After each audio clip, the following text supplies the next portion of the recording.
comment cette idée a pu émerger de ton cerveau? Comment c'est venu l'idée? J'essaye de rembobiner un petit peu. Je pense que c'est venu assez spontanément en fait. Ouais. Oui, c'est ça. C'était pas prémédité. C'était pas prémédité. Il y a un truc. À un moment donné, je me suis dit non mais c'est pas possible. Je peux pas continuer comme ça à vivre avec ces paradoxes à l'intérieur de moi sans les mettre sans les mettre noir sur blanc. Au départ, c'était vraiment un besoin d'éclaircissement personnel. C'était pas un livre au départ. Non, c'était pas un livre. C'était vraiment un besoin de mettre des choses, de voir comment on fonctionne. En fait, ce qui m'étonne depuis longtemps et que je voulais éclaircir, c'est de comprendre comment on peut être aussi pourri et aussi géniaux. Nous les humains. Moi. Ah toi. Moi, toi, nous les humains. Oui. Ok. Comment je peux porter en moi des choses aussi merveilleuses, élevées, de conscience, d'envie, de soif, de désir, de communautarisme, de compassion, de collaboration, etc., etc. Et comment je peux être dans des trucs tout pourris, vraiment minables, pathétiques, comme j'aime bien dire, face aux autres, au monde, et dans même des petites décisions de rien, des pensées du quotidien, des jugements de machin qui passent sur la rue. Comment c'est possible que dans le même être, moi, il puisse y avoir des pôles aussi éloignés les uns des autres et contrastés, contradictoires et paradoxal. Ouais, et j'ai eu l'impression de pas trouver ces réponses-là dans les livres. Bien sûr, j'ai eu des accès au monde souterrain, aux horreurs ou au désespoir humain et à toutes ces folies. Et j'ai eu des livres qui m'ont parlé de sagesse sublime et de réalisation et de samadhi, etc. Mais l'articulation entre les deux, je l'ai pas trouvé. Dans le même ouvrage ou dans la même prise de conscience, ou pas à la mesure de, parce que attention, je me mets pas en tant que voilà j'ai trouvé ça, mais pas à la mesure de ce que moi j'attendais. Et donc le fait de poser, d'écrire, c'était comme un effet miroir. Ah, voilà, il y a ça. Donc ça répondait avant tout à un besoin, clarification. Ouais. Et c'est pour ça que je mets dans le début de mon intro cette phrase de Sadprem qui dit c'est quoi un homme, et qui répond c'est cette ligne étroite, cette ligne de crête entre le majestueux et le désastreux. Et quand je lis cette phrase, j'ai dit ah ça c'est moi, c'est l'humain. Et ça m'a vraiment parlé, mais il y a très longtemps, très longtemps, une trentaine d'années. Et c'était vraiment de creuser ce sujet-là et de vouloir y aller sans concession aucune, c'est-à-dire en étant exigeant du côté du désastreux, exigeant du côté du lumineux ou du majestueux. Et donc sans concession aucune vis-à-vis de toi, de moi, et vis-à-vis du monde dans lequel tu vis. Oui, c'est ça. Parce que tu parles aussi des autres aussi. En disant aussi que c'est une réalité planétaire et qu'il n'y a pas un humain qui s'échappe de cette confrontation à lui-même et de ce défi de se rencontrer dans tous ces paradoxes. Ok. Alors, ça a commencé quand? Quand est-ce que tu as commencé cette écriture, cette clarification? Alors, ça a commencé en 2016, donc il y a 8 ans, avec un bloc tout blanc et puis des pages qui venaient, des titres de pages. Il y avait des fois des titres, je savais que ça allait être beaucoup d'écriture derrière, mais c'était comme des clés, des portes qui s'ouvraient et voilà. Et puis c'était en collaboration avec ma chérie et puis sous forme de jeu aussi, sous forme de défi, de questionnement, voilà, sans prendre au sérieux. Ok. Tu savais que ça allait être un livre dès le départ? Non. Non, c'est venu au fur et à mesure. Comme on disait tout à l'heure, c'était pas du tout prémédité. Et puis, au bout d'un moment, avec le noircissant des pages, à force d'écrire, et de prendre conscience, il y a tout à coup un plan qui s'est dessiné. Parce qu'au départ, j'ai parlé du loup noir, de tout ce qui était un peu trash, un peu sombre. Et puis tout à coup, j'ai vu le plan se dessiner suite à une petite histoire, là, l'histoire des deux loups. Et je me suis dit, non mais là, il y a quelque chose qui est énorme. Parce que je vois qu'il y a une transition entre ce loup noir, qu'on peut l'éduquer, qu'on peut lui apprendre à grandir, à mûrir. Et donc l'emmener plus loin. Et là, il faut se dire, mais ça, cette prise de conscience que je suis en train de faire, ça serait génial de la partager. Ok. l'écriture s'est bien passée. Il y a des espaces que tu es allé chercher qui ont été plus difficiles que d'autres. Tu as dû travailler. Alors, je voudrais répondre à cette question que tu me poses pas. Ouais, vas-y. J'ai senti qu'il y avait un truc. Ouais. Oui, c'est cette histoire des deux loups.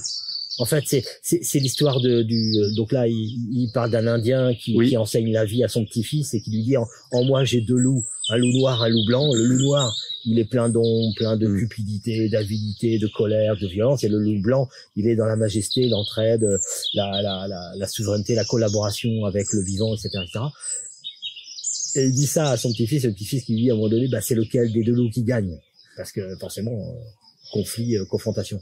Et l'ancien, le vieux de répondre, c'est celui que tu nourris qui gagne, qui remporte la bataille. Et ce loup noir et ce loup blanc, je les ai trouvés vraiment très parlants, mes paradoxes, mais aussi insatisfaisants parce que c'était encore une fois une dualité et une confrontation trop forte. Et entre le loup noir et le loup blanc, comment on fait? Comment on fait pour passer de ça, de notre immaturité, à un peu plus de conscience et de sagesse? Et c'est là qu'est venue l'idée du jardinier, que j'ai appelé au départ le loup gris, mais qui me paraissait encore une fois trop dans l'ombre. Et le jardinier, dont on parlera un peu plus tard, mais qui va se construire, qui va faire tout ce chemin alchimique vers le sage. Et là, voilà, les choses se sont dessinées comme ça. C'est ça. Donc, il y a un troisième acteur qui est venu entre le loup noir et le loup blanc. Et donc c'est ce jardinier, donc le loup gris, mais qui est devenu le jardinier. Alors c'est rigolo parce que avant de te poser la question, je pensais à cette parabole, mais je me suis dit tiens, c'est pour l'épisode d'après pour l'ego, mais en fait non, elle est parfaite ici parce qu'elle explique les trois parties. Oui, merci. Elle explique aussi le titre et pourquoi cette progression, et aussi même les trois chapitres importants du livre, quoi. Ouais, super. Merci d'être avec moi dans l'interview, c'est parfait. Je t'en prie. J'adore. Et alors, qu'est-ce que c'était la question que je posais ensuite? Oui, est-ce que tout ça a été facile? Est-ce que au départ, tu as cette clarification qui s'est posée assez facilement? Est-ce que tu as été obligé de creuser un peu certaines parties? En fait, c'est un travail de recherche. Ouais. En fait, dans ce que je percevais, j'avais 15-20% dans mon conscient qui était là, qui était accessible. Et les autres, il fallait que je les fasse comme descendre, s'incarner dans la matière. Et donc oui, ça a été un travail de recherche, d'exploration, mais pas tellement mental. J'ai pas voulu d'ailleurs justement compulser des livres sur l'ego, sur l'orgueil, sur les peurs, etc., parce que j'ai eu l'impression que ça aurait été me trahir. Et je préférais avoir un peu de recherche, mais beaucoup d'intuition. C'est-à-dire que j'ai beaucoup laissé descendre, et j'avais à côté de ma table de chevet mes petits papiers, mes crayons, et dans la nuit, à chaque instant, voilà, les choses venaient. Mais là, faut que je rajoute ça. Et ça, c'est évident que là, il faut aller sur tel et tel sujet. Et donc, j'ai laissé faire. J'ai laissé faire quelque chose qui descendait du haut, ou me mettant carrément en méditation. Et c'est arrivé un jour dans les montagnes, dans les Pyrénées, me mettant en méditation et voyant toute la structure qui est page je ne sais plus combien au début du livre, les différentes strates de lettres. Et j'avais ces mandorles comme ça, les unes dans les autres, qui étaient là et qui se dessinaient. Bien sûr. Et c'est venu aussi souvent comme ça, en laissant faire. Et c'est vraiment ce qu'on ressent. Enfin, c'est ce que j'ai ressenti moi en lisant.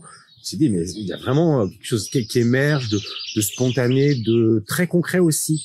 C'est très illustré sur le vivant, et effectivement, c'est pas dans le mental analytique de structuration de pensée, c'est quoi l'ego, c'est quoi la sagesse, etc. C'est un livre très incarné en fait. Je me suis pas placé sous le mode médecin ou analytique ou dissection de qu'est-ce qu'on est et comment on fonctionne. Ça m'intéresse pas trop parce qu'en fait on est toujours riche et on sait que quand on tue la bête pour regarder dedans, on ne voit plus qu'une chair morte. Et donc du coup, c'est pas cette parole-là que je voulais. Je voulais aussi laisser la poésie de temps en temps fleurir quand elle était là, parce que ça descendait comme ça, avec des fois une forme de puissance, mais une forme, des fois c'est un peu d'emphase, des fois c'est un peu empoulé, mais c'est pas grave. Des fois ça va un peu trop loin, mais c'est aussi ce qui fait partie de ce que je suis et de ce que l'on est. Ok. Je pense. Avant de rentrer, justement dans comment il fonctionne, et avant d'aller dans quels sont les thèmes et les idées qui sont expliquées. Moi, je voulais faire un petit retour sur la manière dont je vois ton style d'écriture, ton style littéraire. Comme donc, j'étais relecteur, que je t'ai fait des retours différemment. Donc, avant aujourd'hui, j'ai été relire un peu ce que je t'avais envoyé et c'était très rigolo parce que dès les premières pages, en fait, il y a un style avec beaucoup d'adjectifs. C'est très dans la description et on n'est pas dans le poétique, mais on est dans la recherche de description de. On est entre le scientifique et le poétique. Et donc il y a beaucoup de recherches sur le mot. En fait, c'est un petit bijou. Moi, le retour que je t'avais fait, c'est que j'avais l'impression de manger, d'être au cinéma, puis de manger des pop-corn ou des bonbons, enfin des choses qui vont vraiment nourrir l'esprit. Et les mots viennent comme chaque mot vient comme. Pour les amoureux des mots, ouais, il y a de la nourriture. Il y a de la nourriture. C'est ça, et c'est très très agréable à lire. Et ça peut aller avec le fait que c'est quand même un pavé, mais c'est hyper agréable à lire.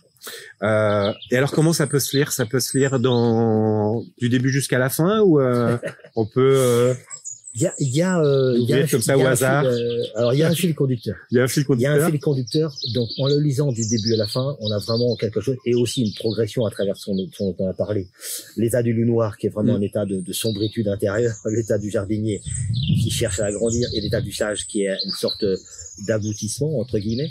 Mais ce labeur progressif peut être un peu lourd, etc. Et on peut aussi le prendre au hasard des rencontres et au hasard de l'intuition, tomber sur le jardinier ou sur les sankalpas ou sur le sage et tout à coup se nourrir de cet apport-là avant d'aller retourner creuser un petit peu dans des profondeurs un petit peu plus difficiles, un petit peu plus douloureuses, parce que j'ai failli aussi l'appeler le livre que l'ego n'aimera pas lire.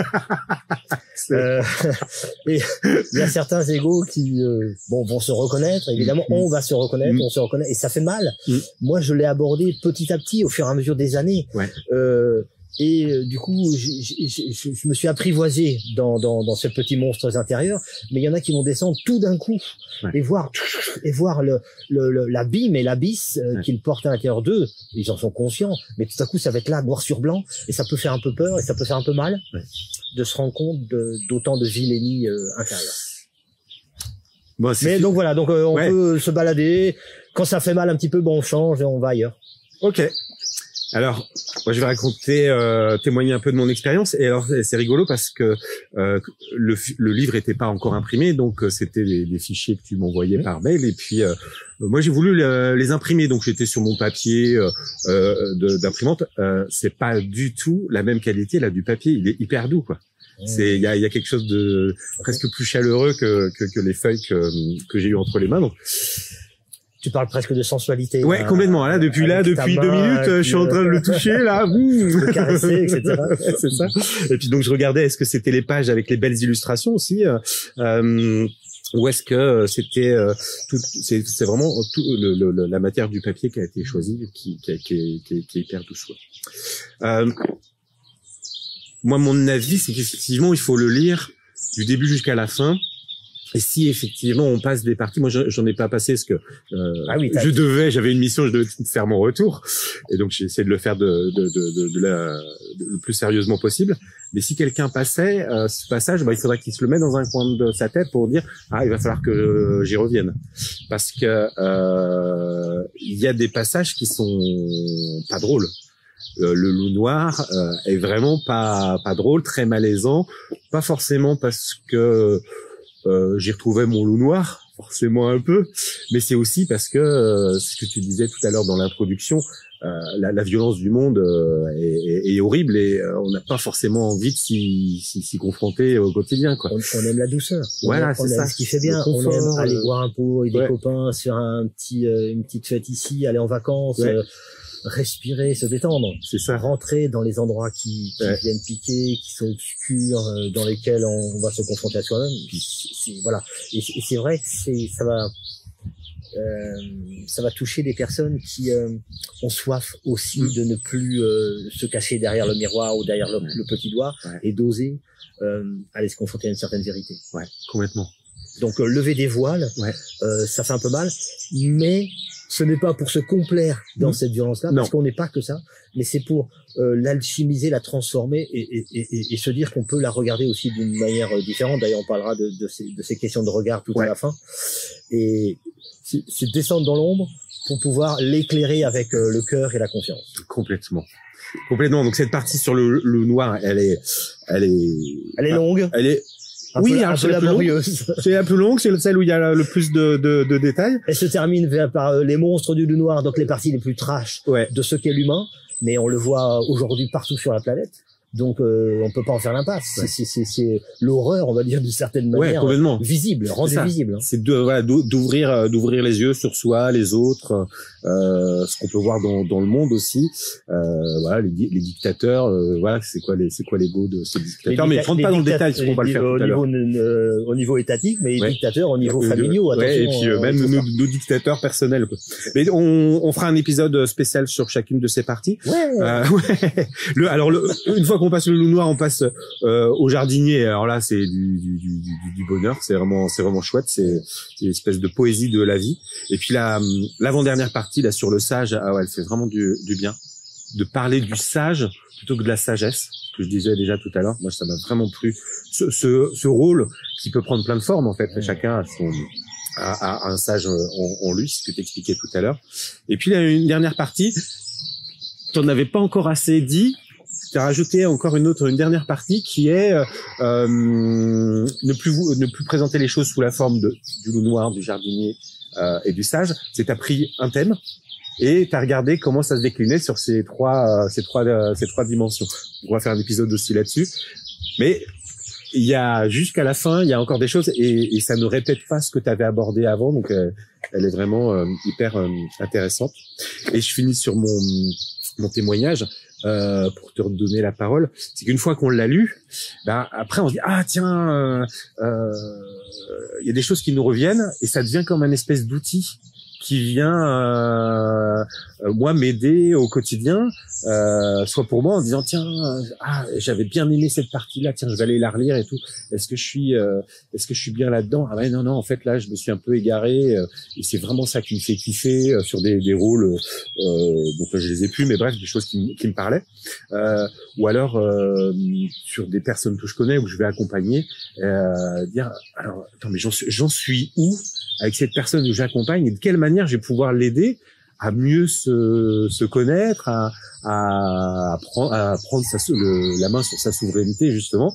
Et j'ai commencé à utiliser ton livre comme une espèce d'outil ressource pour les accompagnements que je propose, donc pour les professionnels des accompagnements holistiques ou les coachs ou les psychologues aussi. C'est super que tu témoignes de cette partie-là parce que elle est apparue en fait au fur et à mesure de l'écriture et c'est vrai qu'à un moment donné j'ai vu ce livre comme étant un livre ressource comme tu dis ou un bottin dans lequel on peut repuiser certaines informations et j'ai volontairement rajouté des informations concrètes sur comment on fonctionne pour que ce soit dense et que ce soit une sorte de dictionnaire de nos turpitudes comme de nos élans et qu'on puisse s'en servir effectivement comme d'un lieu clé d'information. Ouais, complètement. Il y a vraiment j'ai l'impression d'avoir une espèce de carte au trésor entre les mains, mais qui indique où sont tous les trésors, où sont tous les dangers, alors je sais pas si c'est exhaustif, en tout cas l'essentiel. Sans doute que non. Mais le travail de recensement, il est organisé Donc il y a ce travail de recherche et de comme un peu scientifique où tout est listé, où c'est organisé aussi, il y a des tableaux, il y a des schémas de synthèse, on détaille un petit peu plus, il y a une introduction, enfin voilà, j'ai quand même un peu de présentation. C'est ça, et c'est des choses qui sont venues au fur et à mesure que tu les as écrites. Tu as commencé justement à voir qu'il y avait des types, par exemple des styles de stage, des types différents types de jardiniers. Tu as commencé des listes et au fur et à mesure elles se sont complétées au cours de ces 8 années. Ou elles sont venues directement? Non, non, oui, il y a eu des... En fait, quand j'abordais un thème, il y avait 90% qui descendaient. Déjà. Et puis de temps en temps, je regardais, je dis ah mais il manque 2-3 choses, Ça, et j'allais rechercher les 10% pour Ouais. qui donnaient un petit peu plus de profondeur ou de structure ou que j'avais oublié. Ok. Et donc voilà, mais ça descendait Ouais. globalement d'une manière Ouais. assez. Quand je parle des androgyna du sage, par exemple, Ouais. il y avait tac tac tac tac tac tac tac. Voilà, ça s'installait comme ça d'une manière assez fluide, et assez évidente. Ok. En fait, c'est comme si, d'une certaine manière, il y avait une partie de mon surmoi, je ne sais pas, qui était Ouais. en haut là, qui disait ah t'es prêt, bah tiens vas-y Tiens. je t'envoie, Voilà. ok. Première sage. Et ça, voilà. Et puis avec l'activité, ton activité au quotidien de stage, t'es au contact de plein de personnes. Ça faisait aussi des allers-retours en disant tiens mais là ce que j'ai vécu, l'expérience, le sujet sur lequel on a travaillé, où est-ce que ça se met dans mon livre? Tu regardais de temps en temps, tu disais bah tiens non ça j'en ai pas parlé. Il y a des choses qui sont venues après avoir vécu des expériences sur un sujet de l'ego. Et En fait, après, tu regardais dans ton livre, tu dis ah mais ça j'en ai pas parlé. Alors c'était ça. J'ai perdu l'idée qui était en train. On est en train de se perdre là, mais c'est bien. Ouais. C'est ok, je vais pas couper. En direct allô. live. Connexion. C'est ça revient. Pour moi, la matière humaine, toutes les expériences m'ont servi à écrire tout ça et à valider ce que j'étais en train de recevoir. Oui. Donc du coup, il y avait une espèce de c'est ça. d'effet loupe, d'effet jumelle dans le passé, dans le présent, etc. Ouais. Et après aussi de concrétisation en vivant des expériences, mais aussi d'aller faire des cours dans un magasin, de se promener en rue, machin, etc. Mais tout ça confirmait. Donc les expériences dans les stages permettaient de valider, Et de temps en temps, effectivement, il y avait un cas un petit peu plus spécifique. Ah, ça c'est un sujet quand même qu'il faut que je rajoute à tel ou tel endroit, dans les personnages, dans les loups noirs ou peut-être dans le jardinier. Et donc il y avait un aller-retour assez permanent entre le vivant et l'écriture. Ok. Hein, le témoignage et puis aussi moi-même. Je me voyais moi-même dans certaines réactions. Genre, je peux pas faire l'impasse sur cette façon de réagir, ou cette façon de me fuir ou de me défausser sur quelqu'un. Enfin bref, toutes les articulations du petit ego qui. Ok. Donc j'ai une petite synthèse de ce moment. Effectivement, on a cherché. Il y a des choses qui sont connectées là. Au départ, je disais que c'était un livre qui était incarné dans ta manière d'écrire, mais en fait qui est le fruit d'un vécu, d'une expérience.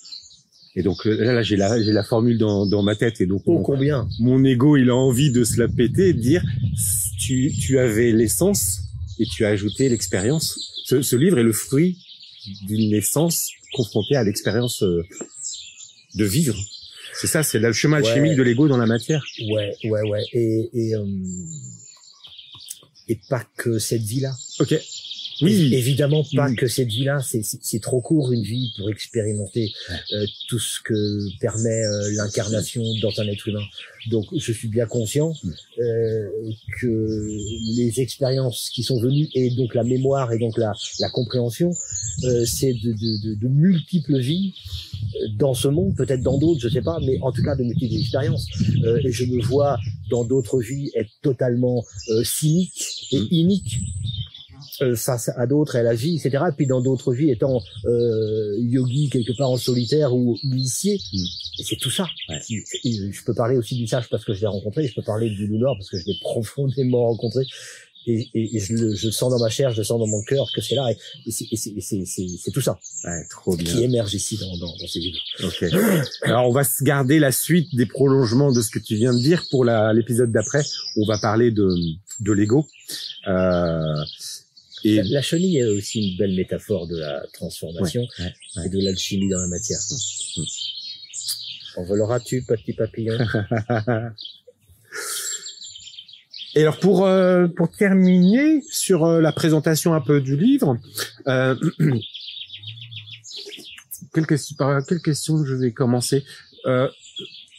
Qu'est-ce que tu souhaites à ceux qui vont le lire? Une bonne lecture, voilà, mais qu'est-ce que tu... Alors je sais bien que t'as pas d'attente, tu l'as plutôt écrit pour toi, mais...